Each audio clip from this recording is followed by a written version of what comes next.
मैं शिक्षक नंदलाल उपाध्याय, जनता सहयोग इंटर कॉलेज मई खड़गपुर आजमगढ़ में अंग्रेजी पढ़ने वाले छात्रों को ऑप्टेटिव सेंटेंसेस का डायरेक्ट से इनडायरेक्ट करने के नियम के विषय में बता रहा। इसको समझने और सुनने का प्रयास करें। अगर रिपोर्टेड स्पीच में प्रार्थना या कामना के अर्थ में मैं का प्रयोग हो तो वह ऑप्टेटिव सेंटेंस कहलाता है। इसमें रिपोर्टिंग वर्ब सेड को विश्ड, कर्स्ड, प्रेड में बदलकर सेंटेंस को असर्टिव में बदल देते हैं।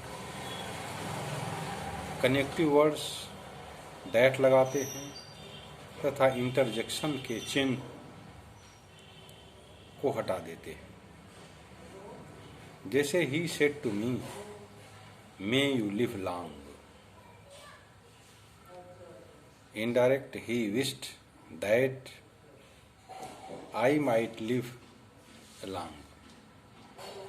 मे को माइट कर देते हैं, जो इसमें सब्जेक्ट होता है, जो प्रोनाउन होता है, उसको हम बताए गए नियमों के आधार पर सब्जेक्ट या रिपोर्टिंग वर्ब के सब्जेक्ट या ऑब्जेक्ट के अनुसार बदल देते हैं। दूसरा है hermit said may you all go to hello.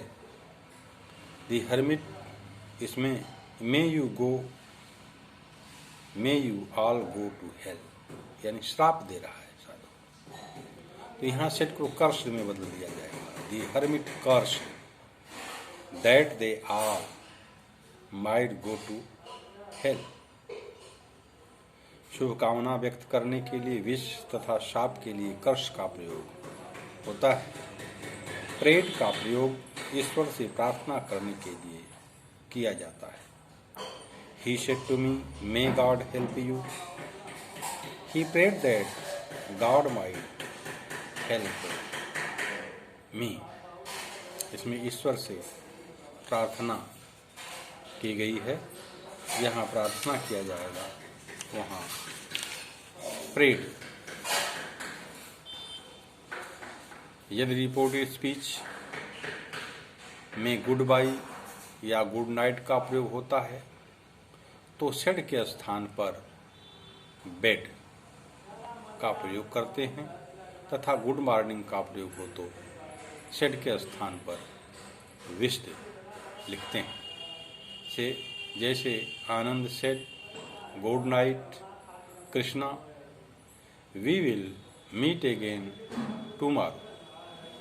तो Anand wished good night to Krishna and said that they would meet again the next day.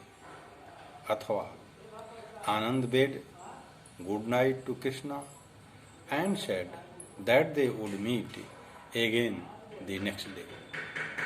इसी प्रकार he said goodbye my friends, he bade goodbye to his friends या he bade his friends goodbye. Ravi said, comma and comma, good morning, my friends. Ravi wished his friend good morning. इसी प्रकार से हम exclamatory sentences को देखते हैं।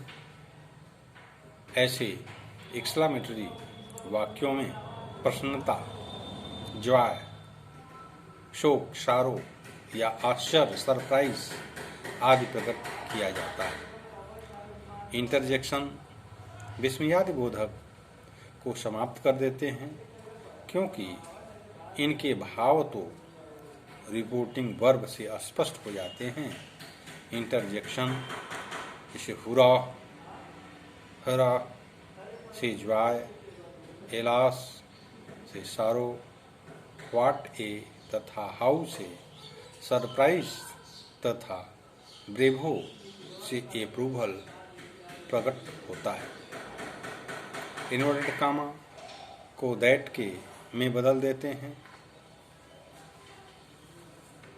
Note of exclamation के बदले फुल स्टॉप का प्रयोग करते हैं, अर्थात एक्सक्लामेटरी सेंटेंसेज को असर्टिव सेंटेंस में बदल दिया जाता है। पर्सन और टेंस का परिवर्तन असर्टिव की तरह किया जाता है।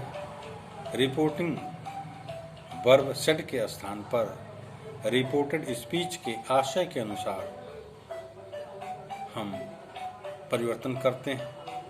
यदि प्रसन्नता प्रकट की गई हो तो एक्सक्लेम्ड विथ जॉय या एक्सक्लेम्ड विथ डिलाइट का प्रयोग करते हैं। जैसे ही सेड, हरा my old friends has come. He exclaimed with delight that his old friend had come. शोक प्रकट किया गया हो तो एक्सक्लेम्ड विथ सारो या एक्सक्लेम्ड विथ ग्रिफ आदि का प्रयोग करते हैं। जैसे he said, alas I am ruined. He exclaimed with sorrow that he was ruined. यदि वाक्य में किसी की प्रशंसा की गई हो तो प्रेज्ड या एपालॉडेड आदि शब्दों का प्रयोग करते हैं। जैसे he said to us, bravo, you have done well. Indirect में he applauded us saying that we had done well. Exclamatory sentences जब व्हाट ए या हाउ से आरंभ हो तो इनके द्वारा अधिकता प्रकट होती है। ऐसे दशा में इन वाक्यों के स्थान पर वेरी या ग्रेट आदि शब्द लगा देते हैं। व्हाट ए या हाउ के बाद यदि नाउन आता है तो उसे व्हाट या हाउ को ग्रेट में बदलते हैं, परंतु उसके पश्चात एडजेक्टिव आने पर उसे वेरी में बदल देते हैं। इस प्रकार के वाक्यों में रिपोर्टिंग वर्ब सेड को एक्सक्लेम्ड में बदल देते हैं। जैसे Ram said to me, how fast you are walking. तो इनडायरेक्ट में होगा Ram exclaimed that I was walking very fast. He said, what a fool I am. Indirect, he exclaimed that he was a great fool.